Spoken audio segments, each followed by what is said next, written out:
akhirnya diputuskan abang dengan tes DNA menang lah, bisa kita katakan seperti itu. Apa sih yang dapat dari kemenangan itu? Surat-surat tentang anak itu, jadi bapaknya siapa atau apa tuh? Yang pertama begini, Undang-Undang Perlindungan Anak itu juga mengatakan bahwa seorang anak yang dilahirkan itu harus jelas jati dirinya. Ranting keluarganya harus disampaikan. Kenapa? Karena jangan sampai ketika dia besar nanti dia tidak mengenal siapa saudaranya, sehingga terjadi suatu perkawinan yang secara agama dan secara secara agama dan moral itu terselewengkan. Contohnya dia kawin incest, kan bisa terjadi karena dia tidak tahu ini sebenarnya adikmu. Ya toh, terjadi perkawinan yang seperti itu kan juga itu suatu hal yang tidak boleh terjadi sebenarnya. Jadi jati diri anak itu harus confirm. Ini dia dilahirkan dari sel telur wanita yang bernama siapa, dan sperma dari laki-laki yang mana. Ya. Sehingga ketika itu dapat dinyatakan secara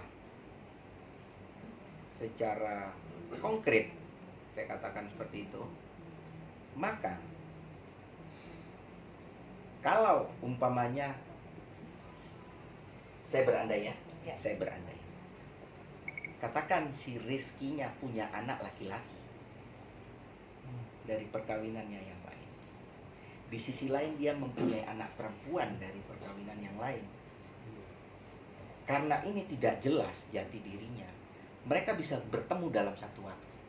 Dan mereka bisa mempunyai suatu hasrat manusia yang layak. Sehingga harus dibatasi betul bahwa ini adalah putramu dan ini adalah putrimu. Tapi sifat secara hukumnya berbeda. Yang kamu saya terikat perkawinan, yang ini tidak terikat perkawinan. Sehingga kamu masih dalam satu gen saya. Ya, karena masih dalam satu gen saya, maka harus disikapi ini adalah saudara. Saudara ya, saudara. Nah, terlepas daripada itu, karena ini anak masih kecil, maka kewajiban seorang laki-laki itu ya harus bukan saya mengkoreksi kata menafkahi, karena ini multitafsir nanti. Dia harus bertanggung jawab secara keperdataan seorang manusia yang masih kategori anak-anak, yang itu adalah bagian daripada darahnya dia. Akan ada surat? Tidak. Kami tidak membutuhkan satu surat apapun. Kami tidak membutuhkan pengakuan. Kami tidak membutuhkan bahwa dia akan mengakui bahwa ini anaknya, enggak. Kami tidak membutuhkan bahwa dia nanti akan menyatakan bahwa ini adalah anakku, tidak. Kami tidak akan meminta ini adalah bagian dari warisanmu, tidak. Kami tidak akan meminta rubah akte kelahiranmu harus dapat dengan nama bapakmu, tidak.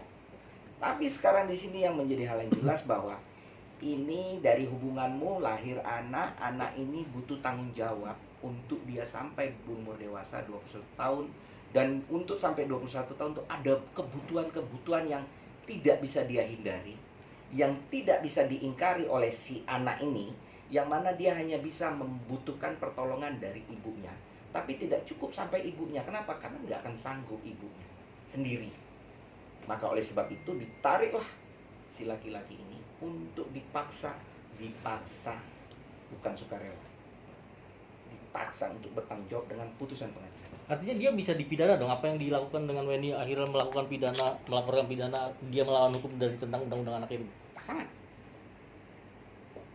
Sangat masuk akal. Cuman kami belum mau terlalu ke sana karena ya kami masih mengharapkan kesadaran dirinya beliau untuk mengakui secara jantan lah. Tapi ini kan dipaksa, Pak. Artinya ketika ada gugatan di pengadilan, artinya dipaksa untuk mengakui, Pak. Ya, artinya kan pemaksaan itu belum terjadi karena putusan akhir belum ada.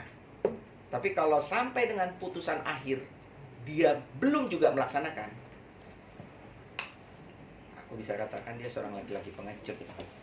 Mbak Weni, Dari bawah ini sendiri perasaannya seperti apa sih? Yang pertama, yang kedua, kemarin sempat tes DNA itu sendiri seperti apa hasilnya? Apakah sudah membuktikan dari hasil itu, dan dari pemeriksaan Polres Selatan sendiri kelanjutannya seperti apa, Mbak? Pertanyaan pertama itu ya, kalau tanyain perasaan mengenai hasil kemenangan putusan setelah ini ya, alhamdulillah saya sangat senang. Saya dan tim kuasa hukum pasti senang. Artinya kasus ini kan gugatan kita berlanjut, bahwa materi kita tidak ada rekayasa sekali lagi, dan kita akan terus berjuang untuk sampai nanti ada putusan akhir. Kalau pertanyaan yang kedua, apakah sudah ada hasil DNA? Belum ada, karena kan kita sedang mengajukan nanti ya Bang ya. Masih nanti pengajuannya masih nanti. Kalau untuk tes DNA di Pengadilan Negeri Tangerang, jadi belum ada hasilnya.